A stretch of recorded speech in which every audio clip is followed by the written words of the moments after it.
ये जो चुनाव है ये मेरा चुनाव नहीं। मैंने जो इस्तीफ़ा दिया था वो इस बात को लेकर के दिया था कि 3 कृषि के काले जो कानून बने और उससे जब देश में किसानों ने एक आंदोलन शुरू किया और उनकी तरफ से एक मांग की गई कि कोई भी पॉलिटिकल व्यक्ति अगर हमारा समर्थन करना चाहता है तो वो पहले रिजाइन करके आए। हमारी पार्टी ने तो पहले दिन से समर्थन किया हुआ था, लेकिन जब ये बात आई थी तो मैंने अपने हलके के लोगों से आकर के मिल कर के पूछा था कि आज जो है इस आंदोलन को और ताकत देने की ज़रूरत है और उसको ताकत इस बात से मिल सकती है कि अगर मैं विधानसभा की सदस्यता से इस्तीफ़ा देता हूँ तो जहाँ ये आंदोलन मजबूत होगा, वहीं बहुत सारे ऐसे लोग हैं हरियाणा में जो कहीं ना कहीं किसान के नाम पे राजनीति कर रहे हैं। उनके चेहरे उजागर हो जाएंगे, वो नंगे हो जाएंगे। और मुझे लोगों ने खुल करके कहा था कि आपको तुरंत इस्तीफ़ा दे देना चाहिए, और मैंने लोगों की भावनाओं के अनुरूप विधानसभा से इस्तीफ़ा दिया। और अब जब चुनाव आया तो इस चुनाव में भी मैंने हल्के के लोगों के जुम्मे छोड़ा था कि आप ही फैसला करो कि आपके यहाँ से कौन चुनाव लड़े।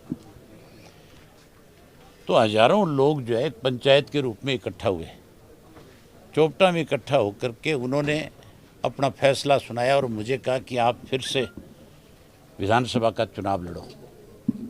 ये लड़ाई तो इलाहाबाद की जनता की और उन लोगों के खिलाफ है जो काले कानून बनाने में मददगार हैं, जिन्होंने काले कानून बनाए हैं। कांग्रेसी दूध से धुले हुए नहीं हैं।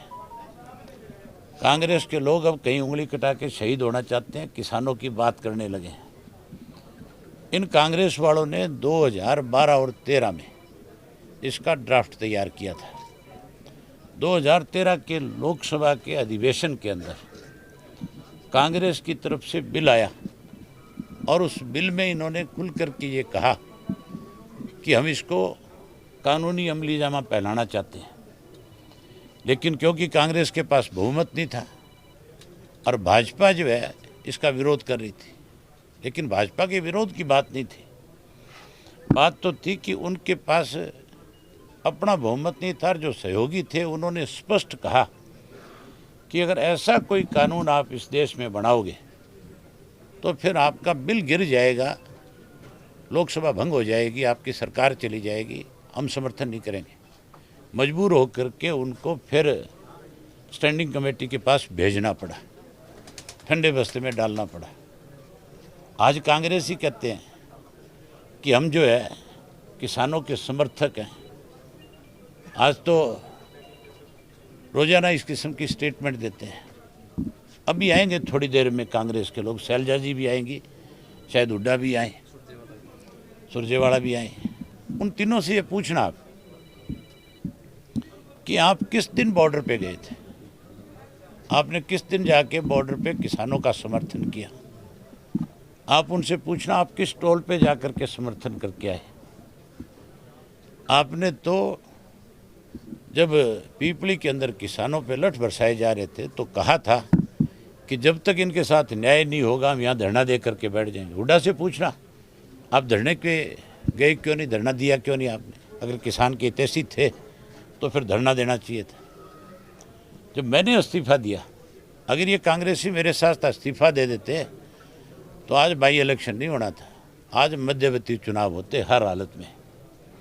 क्योंकि 32 एमएलए अगर एक साथ इस्तीफ़ा देते हैं उसका बहुत बड़ा प्रेशर बनता है सरकार के ऊपर। फिर हम 32 नहीं होते। फिर बहुत सारे और ऐसे एमएलए थे जो उस वक़्त इतने डरे हुए थे, जो हर हालत में इस्तीफ़ा देते और ये सरकार गिर जाती। उसके बाद की बताता हूँ। फिर इसको कैसे बीजेपी की सरकार को ऑक्सीजन मिले, इसके लिए हुड्डा जो है, आप पूछना कि आप किस लिए सरकार के खिलाफ है विश्वास प्रस्ताव ले आए थे। किसानों को लेकर के चर्चा करने की बात थी, तो अर्जेंट मोशन दे देते हैं, आप कॉलिंग अटेंशन देते हैं, आप 0 ओवर में इस इशू को उठाते हैं, आप उसके ऊपर चर्चा करते हैं। बजाय ये सब कुछ करने के ये अपना नो कॉन्फिडेंस मोशन लेकर के आगे, और उससे वो 30 के 32 हुए, लेकिन उस सरकार को 6 महीने की ऑक्सीजन मिल गई। और जो लोग डरे हुए थे, कहीं जो चाहते थे कि किसी दबाव में इस्तीफा दे सकते थे, उन लोगों को राहत मिल गई, वो लोग भी कहीं ना कहीं से बच गए। ये भूपेंद्र सिंह हुड्डा जो है पूर्ण रूप से बीजेपी के हाथों की कठपुतली है, उनके हाथों में खेल रहा है।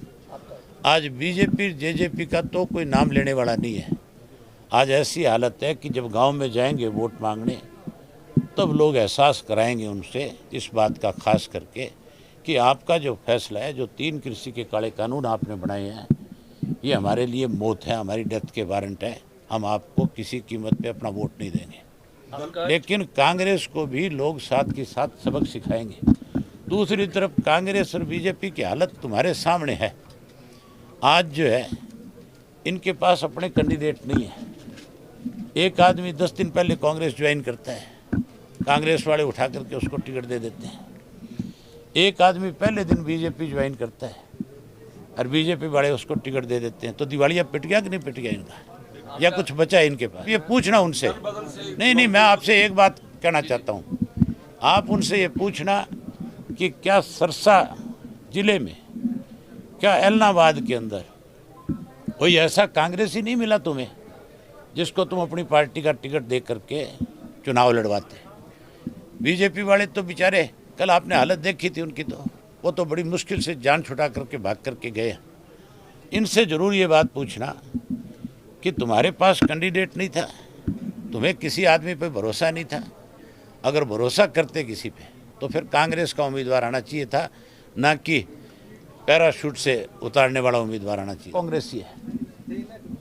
भरत सिंह को तब तो मेरे सामने बलि का बकरा बना दिया था जब बाई इलेक्शन था, लेकिन अब कोई, मैंने भरत सिंह के जो सोशल मीडिया पे उसने अपने एक वो बना रखा है, उस पर लिखा है, आपने वो पढ़ा कि नहीं पढ़ा?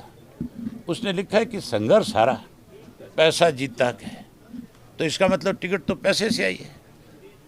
कांग्रेस ही तो अपनी टिकटें पैसों से बेचते हैं। जो लोग टिकटें पैसों से बेचते हैं वो किसान के कैसे हमदर्द हो सकते हैं?